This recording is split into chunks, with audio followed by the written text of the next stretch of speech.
McCaskill, Geometry Plus, Quarter 4, fourth time. Welcome to my TED Talk. My name is Grace Cranston.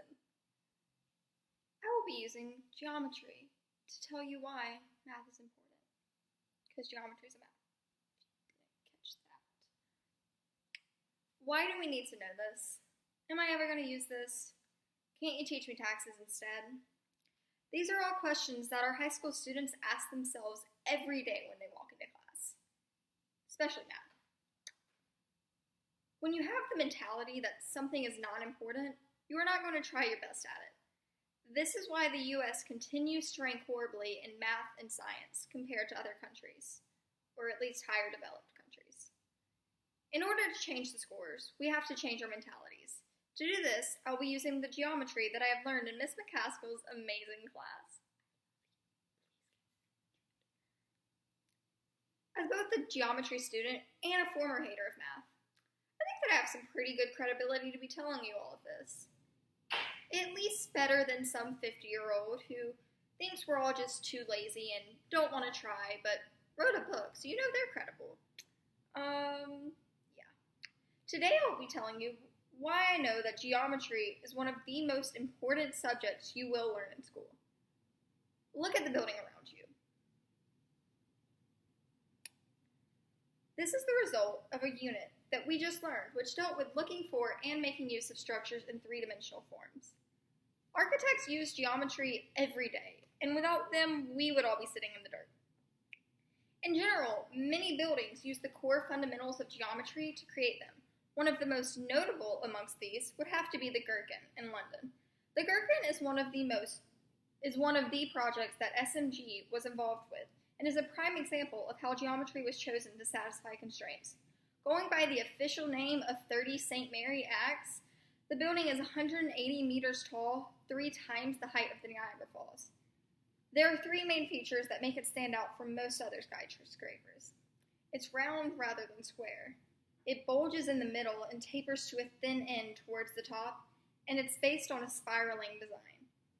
All of these could easily be taken as purely aesthetic features, yet they all cater to specific constraints, geometrical constraints.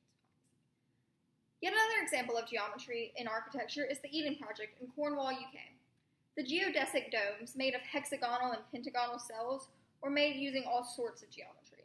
The core, an education center that allows the relationship between plants and people, surprisingly uses Fibonacci numbers to reflect the nature featured within the site.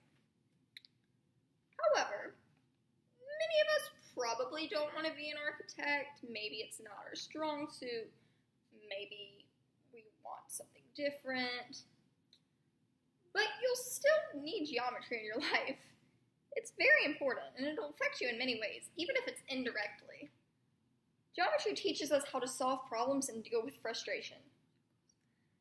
The speakers in most of these videos are all the same. They tell you that you can't give up, test scores don't matter, and you have to persevere.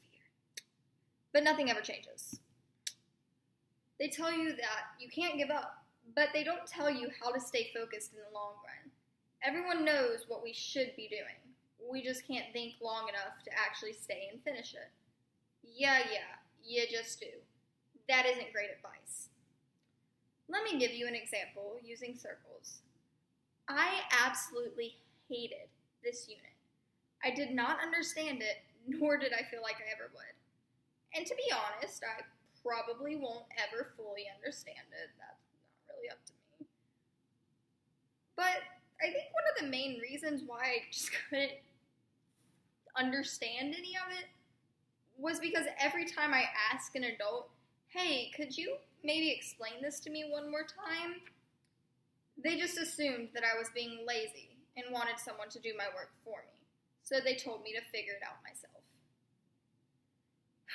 Now, I'll admit, I am prone to taking the easy way out, and if someone sends me answers to something, more than likely I'm going to use them.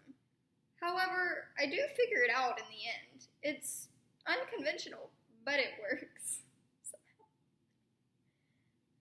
This time, however, no matter what I did, I could not get someone to tell me anything other than figure it out yourself. So I did. I figured it out myself. I watched multiple videos trying to figure out how you work circles, what the formulas were. Still don't know the formulas. Going to need that before I take the exam. But that's a problem for another time. And I thought I had figured it out. I really did. I studied multiple times, multiple days, all leading up into the test. Did the mastering sheet. Did very well on the mastering sheet. So I was very surprised when I got my test back, and I had an F. Now, once it was curved, it was a 75. But still, we all know that's an F in general. Curves don't really matter in the real world. You see, it frustrated me that I could not make the grade I wanted. But that's just life, isn't it?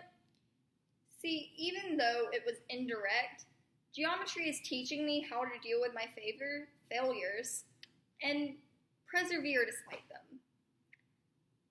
Taking everything that I have said into consideration, I hope you can now see why math, specifically geometry, is one of the most important subjects you will learn in school. Not only do many jobs use geometry, but another reason it's so important is because it teaches you about problem solving, and there are going to be a lot of problems in your life.